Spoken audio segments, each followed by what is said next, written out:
sentimental sap, that's all. What's the You've joined the Betamax Video Club, rewinding back to our favourite films of the 1980s. My name's Rich Nelson, and tonight I've rented Real Genius. Watching with me is the author Jenny Colgan. Hi Jenny, how are you? I'm really well. Hi Rich. Hi everyone. Thank you so much for bringing this Betamax copy of Real Genius, which I am shamefully embarrassed to say I hadn't seen before. Oh. What sort of podcast is this? Now, this is one that you asked to do in particular. What's so special about this film for you? Yeah, I was kind of looking through your other films and I was like, how could you have missed this kind of landmark nerd production? Really, I was shocked and astonished. When I was about 14 and my brother would have been 13, or maybe because we must also, I think we saw it a lot, which means we must have videoed it off the TV, because under no circumstances could we have afforded to repeatedly pay the Blockbuster rental charge. Maybe we rented it once and then waited. Maybe Channel 4 showed it one night, but we saw it a lot. And the thing is, if you think of those big 80s teen movies, things like The Breakfast Club and Pretty in Pink, and they are fantastic, but they're all quite cool kids. The kids in them are quite cool. Molly Ringwald is like playing an uncool kid, but she's patently a very cool kid, and they all tended to have stuff like cars and so on. And so I think what really appealed to this is, of course, in the 80s you were a nerd, that it was a terrible thing to be. Whereas now with Google and Facebook and so on, all the nerds have triumphed, which is brilliant if you are a nerd, and I am one. But back in the 80s, it was all jocks and nerds, and the jocks were always kicking up the nerds. Whereas this, it's such a nerd film. And actually, it really still stands up as a very nerdy film. Apart from Val Kilmer, who is an unparalleled beauty of his time. He's like Tom Hardy. He was just exquisite to look at.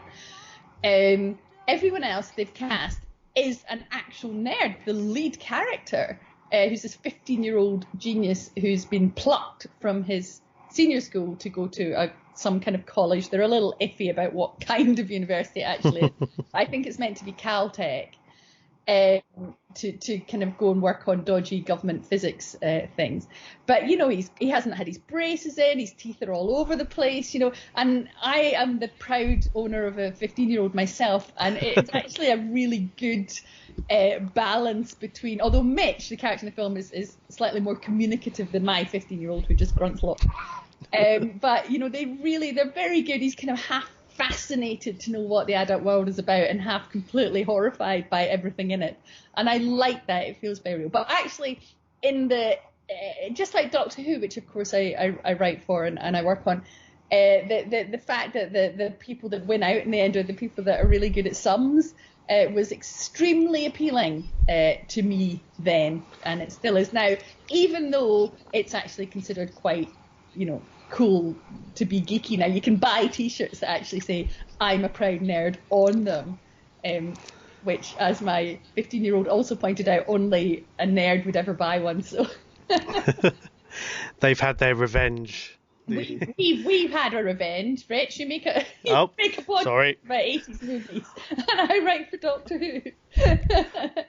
I promise you, I'm not a jock. I'm not a jock. I'm the nerd. I'm doing all the computer stuff here, and it's all very fancy in a 2-year-old's bedroom. But I say, coming to this now, the film opens with a government-funded laser experiment sort of shooting from outer space, and this kind of feeds into almost, this could be a current day thing. We're talking about this film 35 years after it came out, and yet they're talking about a secretive government agency looking at developing weapons to target individuals, and they've got this very sort of shady, almost Dr. Strangelove kind of lab where they're talking about all this stuff. And the whole concept of hiring promising students to develop military weapons, it comes across as just like, oh yeah, that's what we do now. And you can imagine, if you put yourself in the position of, I don't know, anonymous American goon, that's probably what they're trying to do in just taking, diorama sort of stuff and turning it into the latest weaponry. It's almost sort of it works very well even in 2020. Well, they're just building drones. I mean, that's what drones do. Yeah. So in a funny way, there's that. But also, now, I am under no circumstances going to put forward that this is a truthful film, okay? It's a college romp.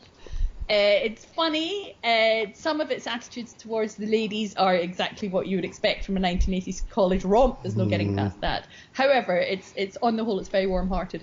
But there are two grains of truth in it. One is that mathematicians and physicists often peak extremely young. They're like Olympic swimmers. So, 19, 20. So you will go up to Cambridge if you're a brilliant mathematician. They will take you very early because it works early, that kind of very odd outlying talent for numbers. So, if you haven't made your major breakthroughs in physics by the time you're 24, 25, it's kind of over for you, which is kind of dramatic. And then the second thing is, if you are a very good physicist and you don't go into academia, then your major employer will always be the defense industry and the nuclear industry. Those are the only points of realism in that whole film. Let's be clear. Well, weirdly, I did read on, I do extensive research on IMDb, and, most of the parts of this film were actually either inspired by true stories or very similar to those. And, a lot of the things they talked about, there's a scene in the dormitory at the unnamed, probably Caltech, where they do an annual experiment and games where they turn the floors into ice and do bobsleds and things down staircases and stuff. And this is exactly what happens here. And it's how they unwind these guys with these brains. And how do they unwind? Well, they make potentially unstable compounds of dry ice and real ice, and they're genuinely worried it might explode. I mean, that's a little bit more than running around with a rugby team putting a cone on your head and drinking people's urine. Well, yeah, I mean, that's one of the things I loved about it. I went to a horrible kind of really cruddy secondary school, which has now been pulled down unceremoniously, and I really hated it. And it was just, it wasn't a very nice place to be. And I think one of the reasons I loved the film was the idea that if you were a bit of a brain boxy nerd, and I was by no means a math genius or anything, but I was in that ilk, that there would be a place you could go where you would have fun and you would go to these amazing parties, and it just made it look so brilliant to be smart. And I will tell you, when I was 14, when Doctor Who was off the air and everything was really very miserable, there was very few things that told you that it was cool to be smart, rather than there was a lot of things telling you it was very cool to be pretty and blonde and all of that crap that girls get. So yeah. I think that's one of the reasons that I just loved it so very much. But I will tell you, going back and watching it, and of course this is just how times change, but I remember the parties. So there's an ice party where they skate and they make some kind of unstable compound. Then they have a big swimming pool party where they fill a lecture theatre full of water and they have water slides. And then the third thing is there's a secret door in the closet of the room that they share. And behind it there's a kind of roller coaster system. And in my memories, these were huge set pieces. They were like a massive swimming pool with thousands of people jumping in, and a huge ice rink with people skating everywhere, and a massive roller coaster like the Harry Potter one in the bank. And of course, watching it today, it's very obviously one tiny piece of ice that they skate up and down all the time. And the swimming pool is a kind of plastic inflatable bag. And there's no CGI in those days. I think the whole film cost $8 million to make. So and the roller coaster, he just sits in a little car for 1 second and it goes about 2 centimeters forward, patently being pulled by the grip. It's just out of shot in front of them. So I remembered it as this very lavish kind of fantasia of college dorm life. Whereas actually it's adorable and very charming, but it's not big on the special effects. No, and I suppose when you have to bear it in mind that I recently watched Indiana Jones and the Temple of Doom, and that had the whole minecart sequence with a minecart running around on an actual roller coaster, and you think this came out a year afterwards. And I know they're very different films, but it must be strange if you're watching this as a sort of teenager and with the benefit of hindsight and time and coming back and watching it now. But I think in here, my wife is normally the judge of these films, and if she watches it with me or she sits there and listens to me laughing or not, and she did say at the end, you seem to enjoy that quite a lot, which I guess is the main sort of thing really. Because I mean, when I went to school, it was very much middle of the road, home counties, comprehensive, and those who were the nerds were probably a bit unceremonious. It was almost an inspiration for the in-betweeners, but there was a lot of gentle noogies going on and wedgies and all that sort of stuff. So it's nice to see the nerds kind of get the heyday, and even if this was very much of that time when the films were this and Revenge of the Nerds. And I said, just in case you're not sure which universe this comes into, the actress who played Jordan was also in Revenge of the Nerds. So, very much typecast. Yeah. Yes, I didn't. In fact, there's loads of good people in this who didn't then really go on to do much more afterwards. But it's very affectionate, and it's interesting. I did not realise at the time but this was my favourite 80s movie. I didn't realise it was directed by a woman. Yeah.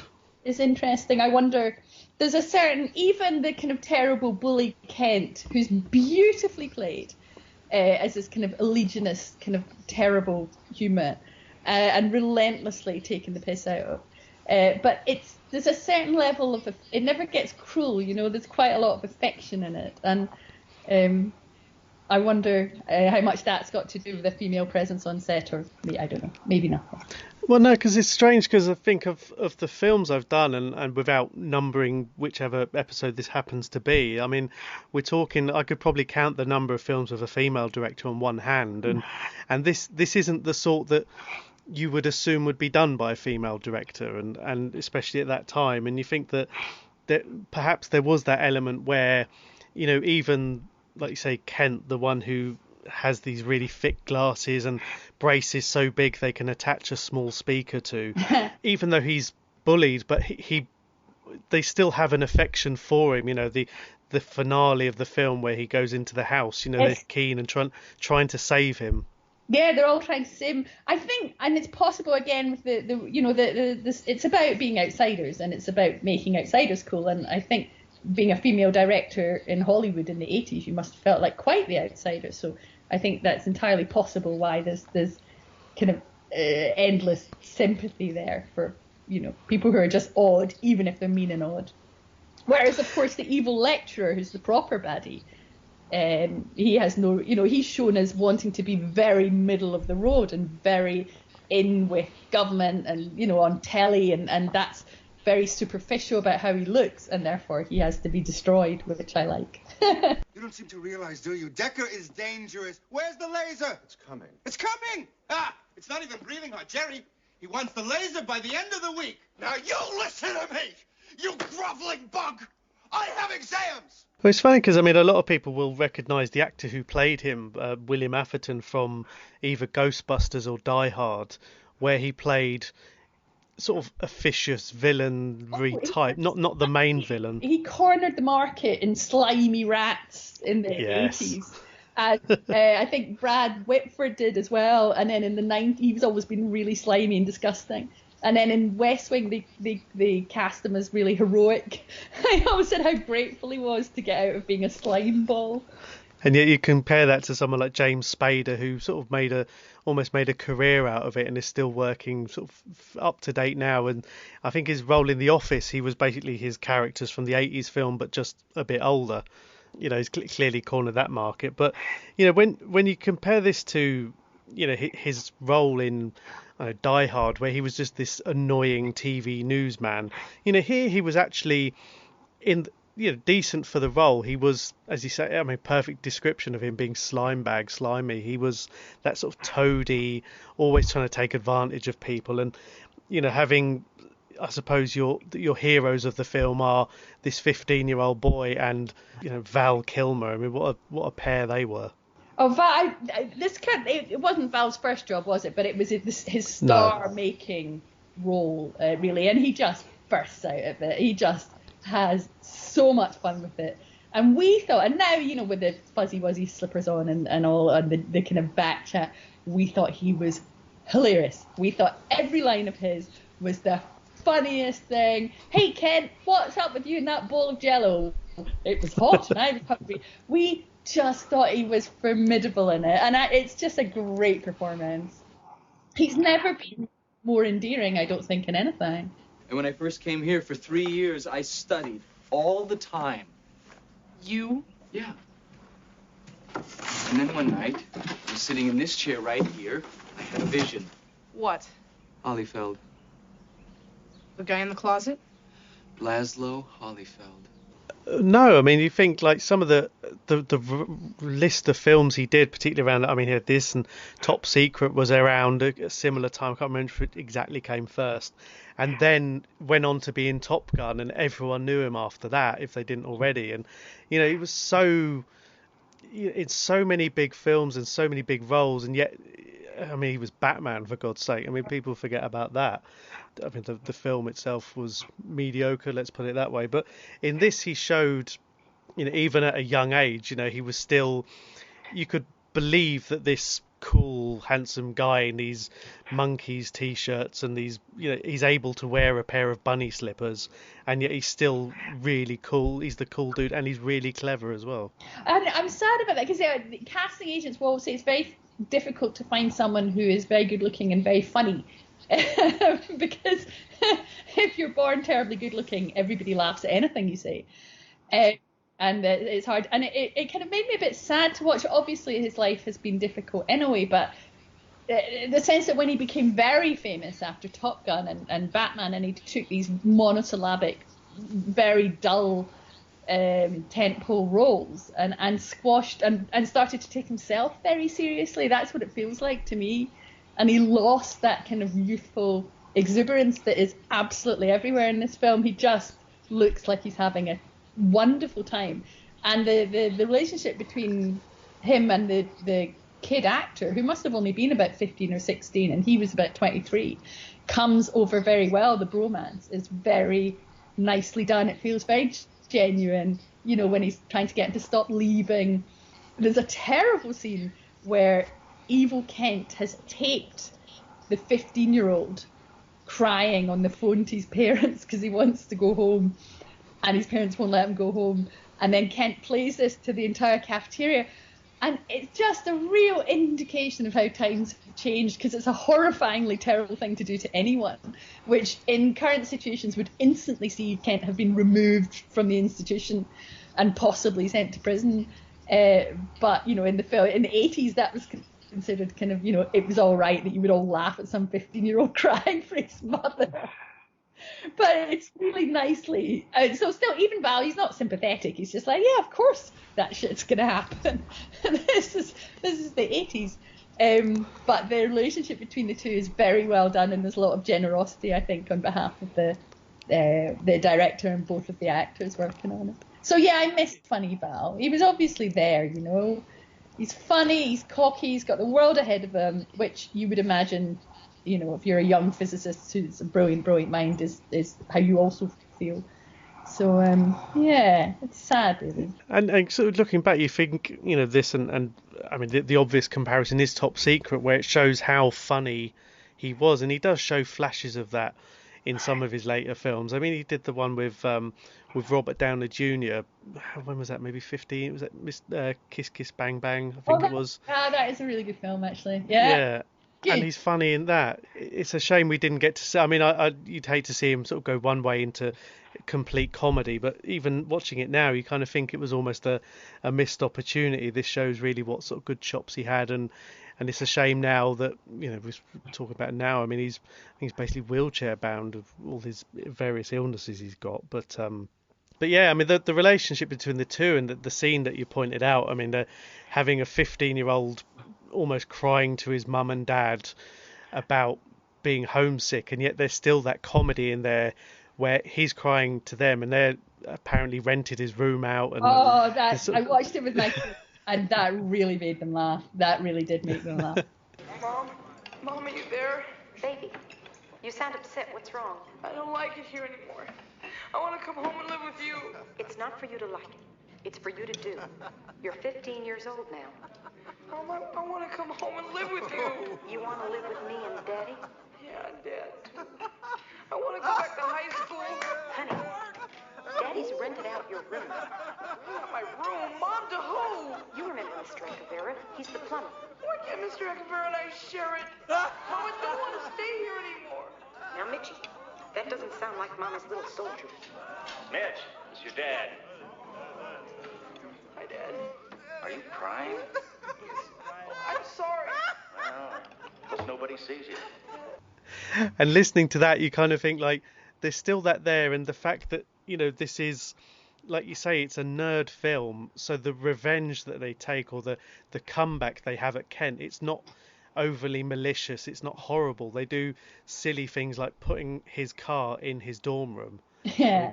It's amazing how, but apparently that actually happened in real life, which is in one of these MIT or Caltech places where they actually did that. So again, you know, going down this road, it's gentle and it's not horrible to him, even though this guy is a complete figure of fun to everyone with his weird, I mean, the dress sense alone is bad enough. Oh god, that yellow polo neck is bizarre.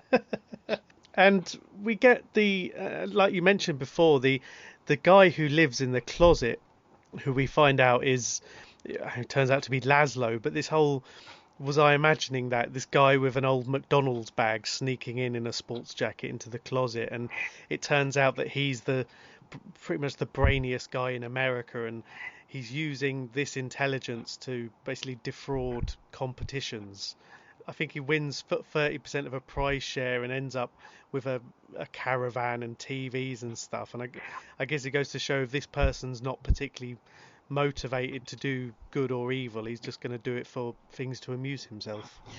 I actually, do you know, I didn't take that from that, because knowing a little bit about how, you know, the kind of way that very, very talented, usually boys at mass, that you will find in academic departments, you'll find people that just burn out, that can't handle the gap between what's going on in their brains and what's going on in the world, and just find life quite difficult to manage. So I find him quite sad, because I think there are the causables of this world, you know, from Middlemarch, the people that get so caught up in study and they can't live, and I think that's a very real problem, especially at not just normal universities, but, you know, your Caltechs or your Cambridges or whatever, that it can be very difficult. So it was lovely when he gets his happy ending. See, as a writer, I'm always very careful to make sure everybody gets an ending of some kind, hopefully happy, and I really enjoyed that. I really enjoyed his happy ending.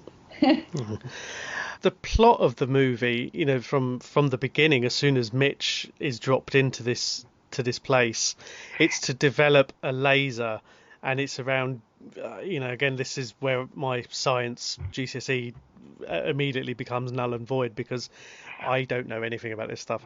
And Hathaway has been tasked by the military to create this laser that's got the ability, he's told, to shoot a human target from space.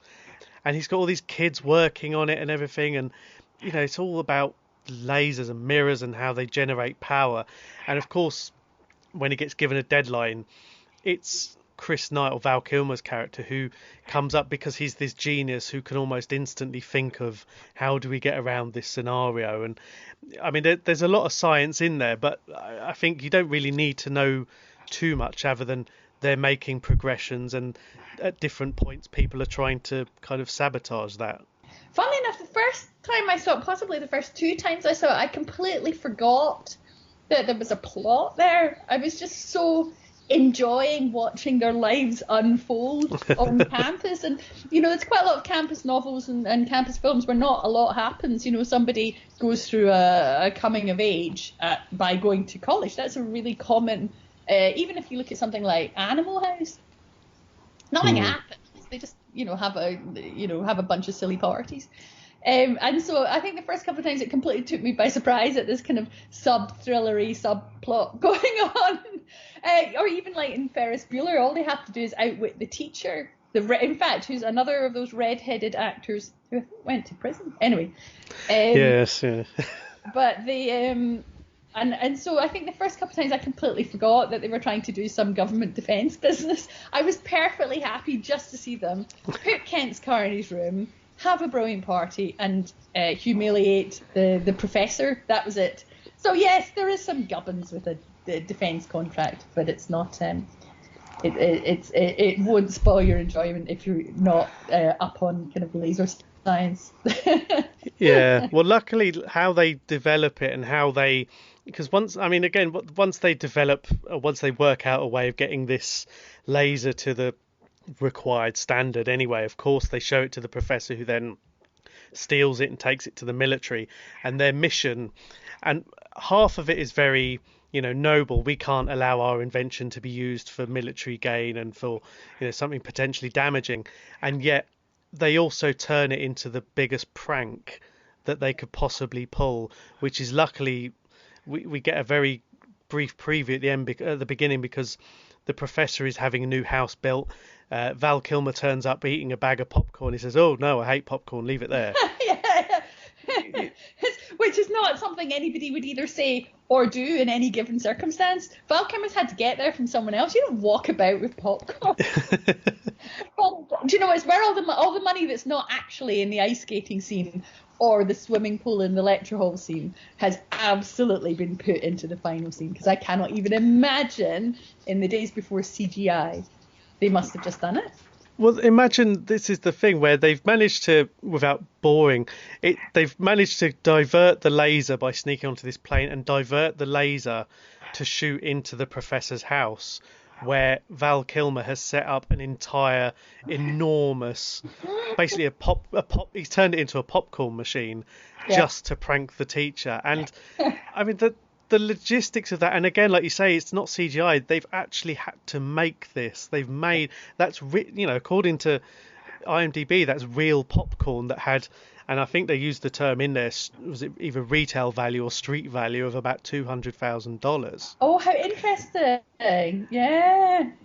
They've had to buy there's only so much they could make on the set, so they had to buy in machines and buy it in from other places and companies where, this is just an enormous popcorn machine, and I dread to think, I wonder how much of it got eaten at the end. But I mean, it's just as a set piece, as a finale to a film, it's not horrible. I mean, no one died, people were embarrassed and people lose contracts, but this is a guy who hates popcorn having his house turned into a popcorn machine. I mean, that's so charming. Perfect. It's so, like, as a tone, it's just hits it perfectly. Oh, it's absolutely charming. Although, funnily enough, when I watched it when I was younger, I just thought it was lovely. And this lovely bit at the end where all the neighbourhood children come and eat all the popcorn and they're carting it away. And then, of course, watching it now, I was thinking, gosh, the popcorn's broken all the windows in that house. Every piece of popcorn's full of broken glass. Stay away.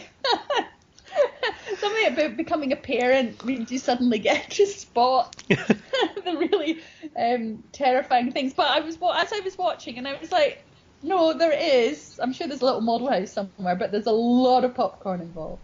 And it's just the nicest end to what's already quite a surreal and weird and odd film. That's kind of a lot sharper than you might think. Yeah, because I mean, again, like I said, watching it for the first time, there were parts of it that were quite, amusing, and you kind of wonder, where are they going to take it? And I mean, I have incredibly low standards, as a lot of people who listen to this podcast will probably confirm. But watching this, you wonder where it's going to go. And I think there's the elements of peril where the professor says to Val Kilmer, if you don't make my laser, I'm going to flunk you from university. And then where will you be? And that's a silly bit as well. It's like, well, if you're the brightest kid in America, I think there's probably a few places that would also take you. Most really smart kids don't even graduate anyway. They're too busy off doing smart things. Well, didn't they make some? They made some jokes somewhere, didn't they, about working in the private sector? This is the thing about that'll be you one day. It's almost like if you don't have the security of a defence contract or a government contract, that's where you'll be, and there's no security in that. But it's well, that's also a kind of sadness, which is all these physics graduates standing up very proudly and refusing to make a weapon, whereas that is where literally all the jobs are for physics graduates. I'm not going to make a weapon this year.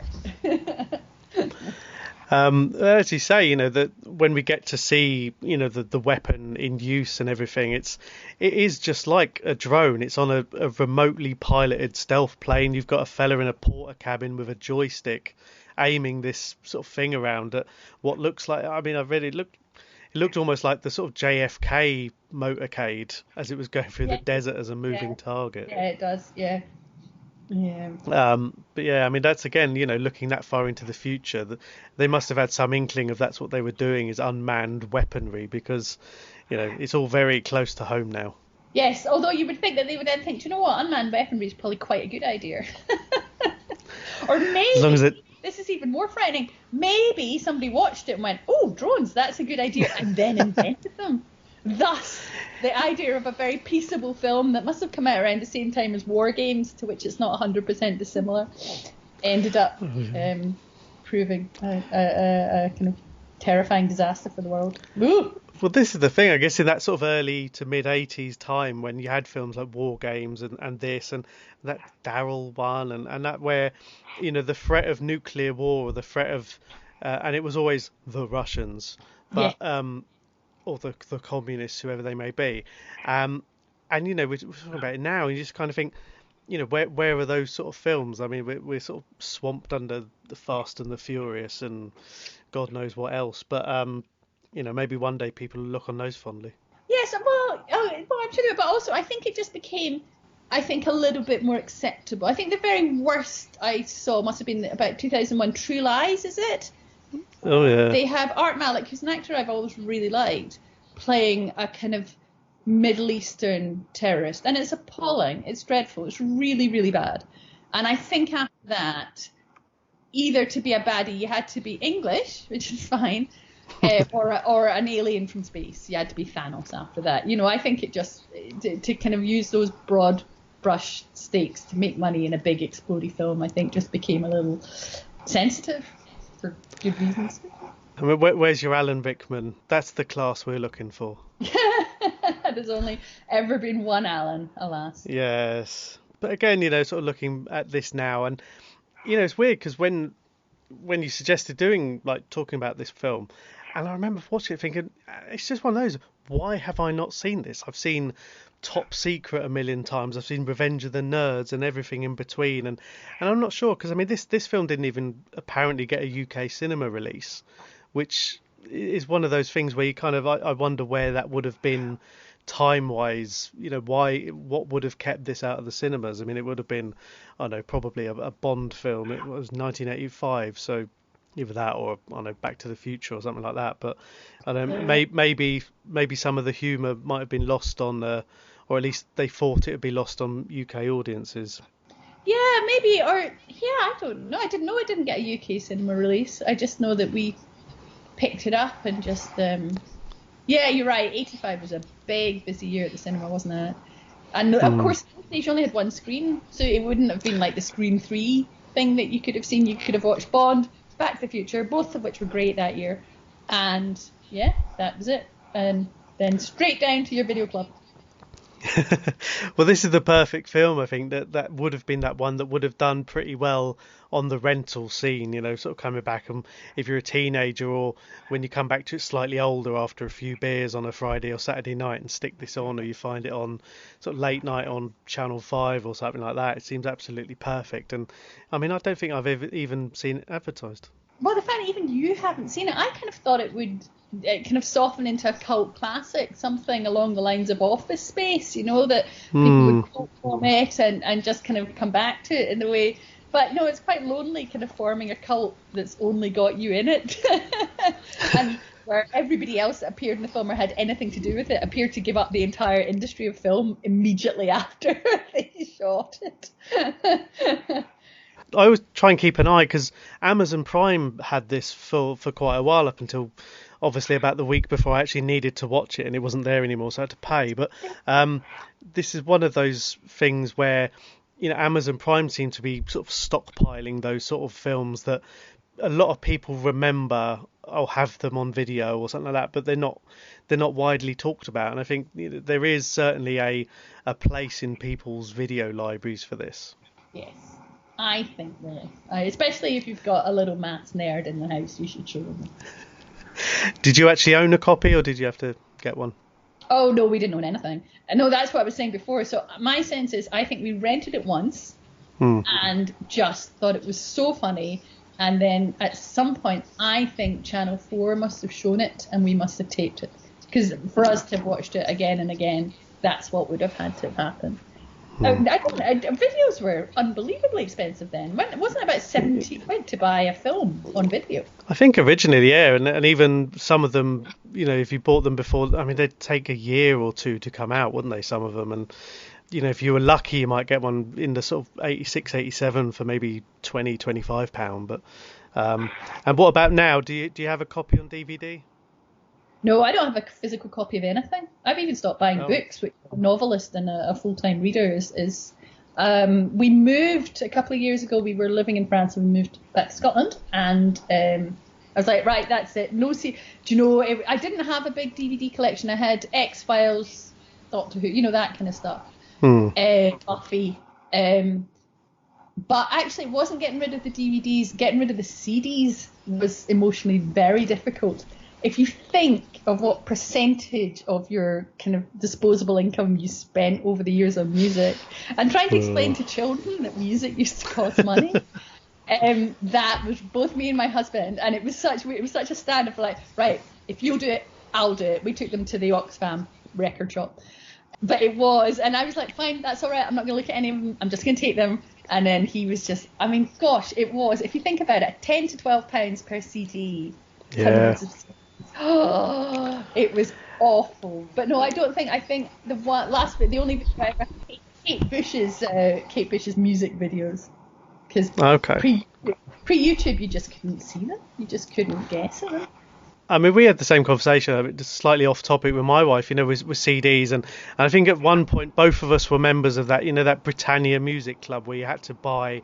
I think they give you 5 free CDs at the beginning, and then all of a sudden the small print catches you. I think, yeah. The idea of having, in fact, the other something I did this week was when it was called Shows Your Stuff, and it was about things that you'd collected, and goodness, no, I like the place tidy and having very little stuff around. So anything that's just collecting dust has to go. So no, and also I no longer have a DVD player. I've got a CD player in my car because my car is 17 years old, but I don't have anything to play DVDs on, which used to utterly frustrate my parents or my father because he'd finally got to grips with DVDs and bought quite a lot, and he'd buy us one for Christmas. We're like, sorry. And I think he thought we were doing it just to be annoying. Well, this is the conversation we have with some guests about how, I mean, this podcast is called the Betamax Video Club. I don't have a Betamax video player. I have one film on tape on a Betamax. I don't have a video player. I've still got a couple of videos, but I have to borrow my blind neighbour's video if I want to use it. And, you know, we're at that point now where we had the same issue with the CDs. We had my DVD shelf is getting smaller and smaller as the kids' book collection and they've got their own DVDs and things grow. And they, you know, trying to explain to them, when I was a kid, we had 3 channels, and now everything's like, I want Paw Patrol now.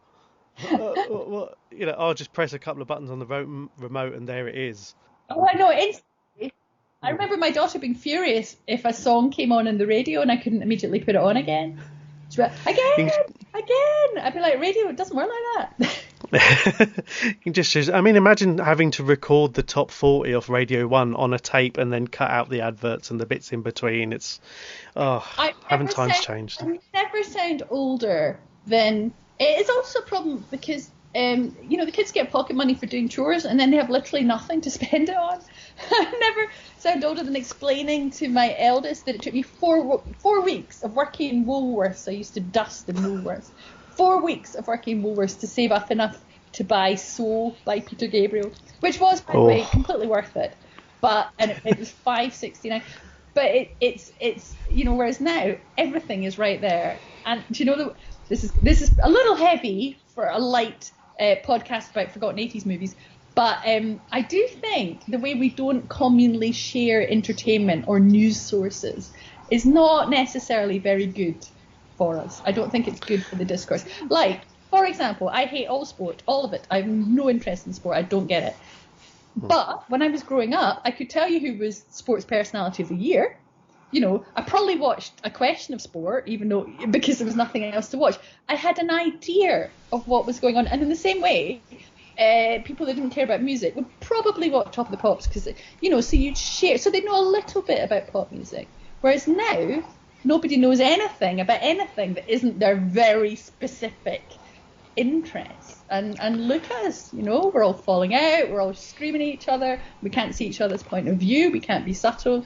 And I wonder a little bit if segmenting the things that we do together has something to do with that. I'd agree. I mean, I remember when my two kids were born and the song that was number one when this came out, and this is something I do on the podcast, but when they were born, the song was by Drake.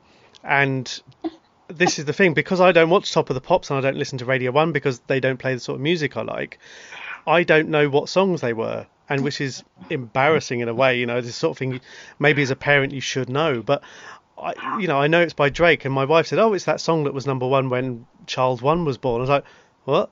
Really? I had no idea." It's not like it was, I don't know, anything by Spandau Ballet or anything like that.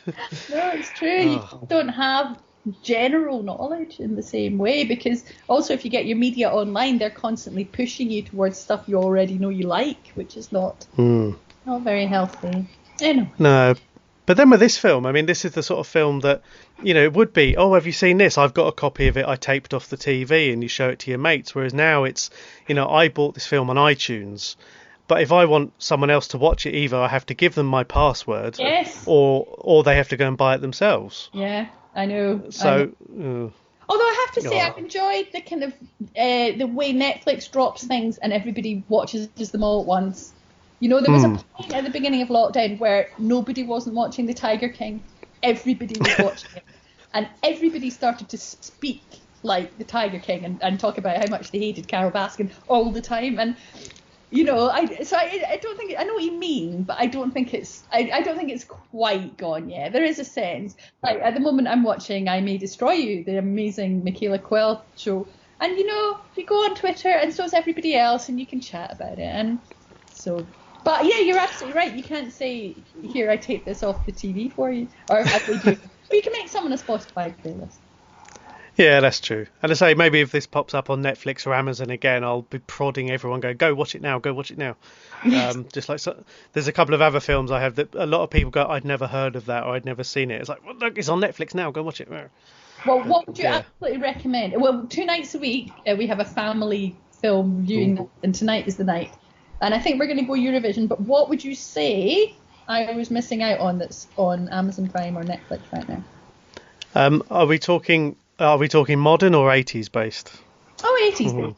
Something really good that we might have missed or forgotten about. What do you reckon? When people say, oh, you run a podcast about film, what's the best one?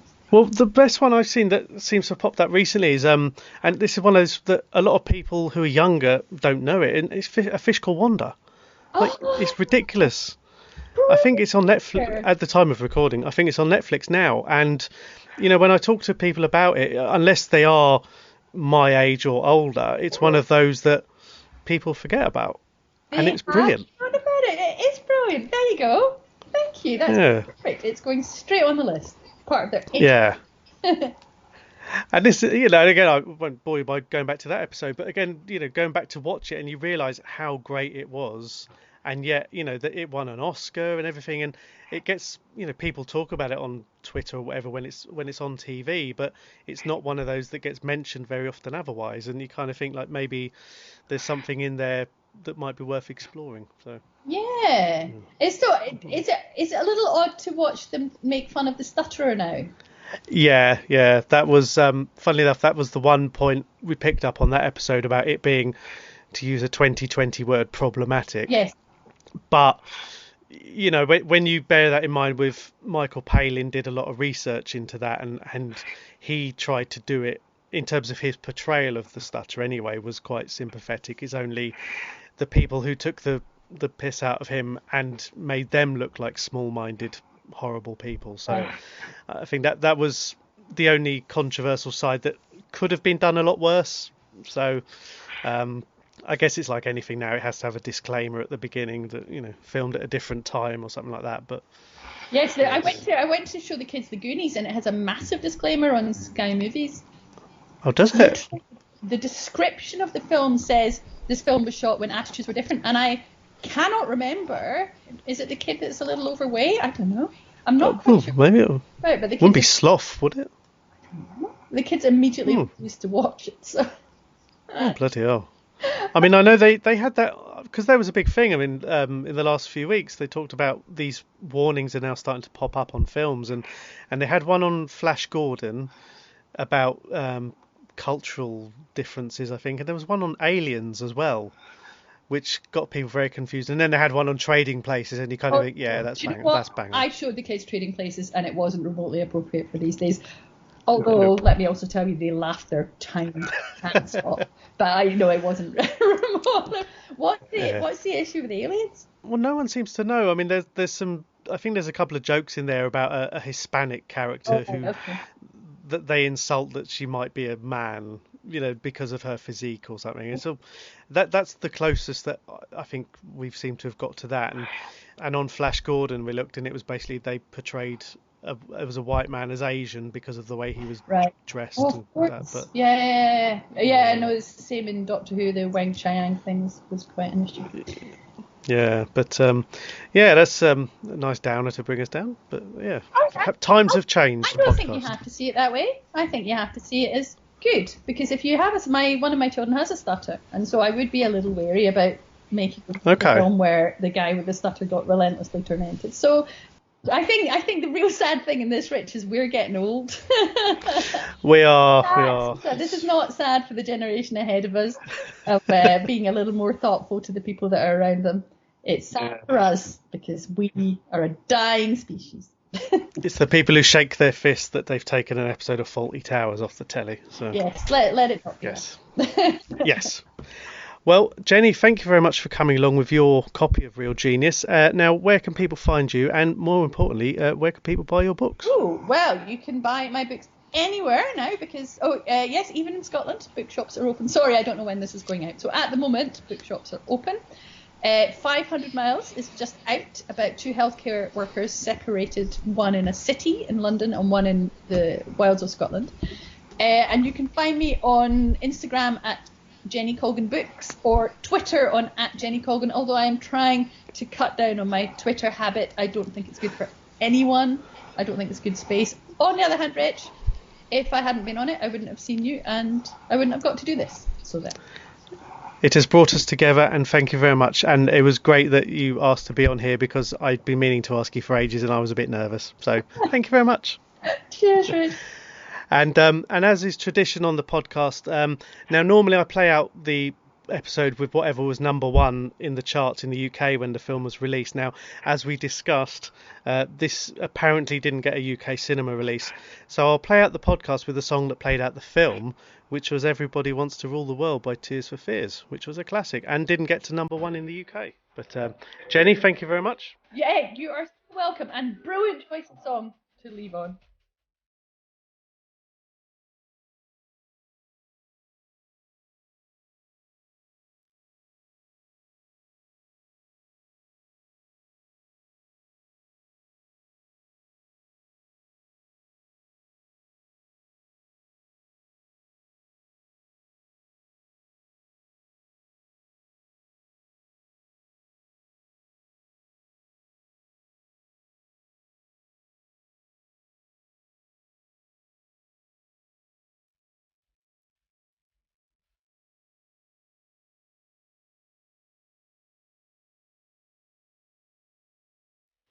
This podcast was brought to you by executive producers Gary West, Fergus Higginson, Keith Foster, Jimmy Fletcher, Mark Drakes, Matt Cunnington, Christian Dees, Chris Hopkins, Omar Zambon, Ian Madrell, Catherine Lowe, Mark Makin, Zoltan Vargo, Simon Smith, Laurie Curran, Wayne McNally, Darren Hodgkins, Dan Wellington, Alex Heal, Philip Rothenberger and Alan Fewings, and associate producer Chris Oakley.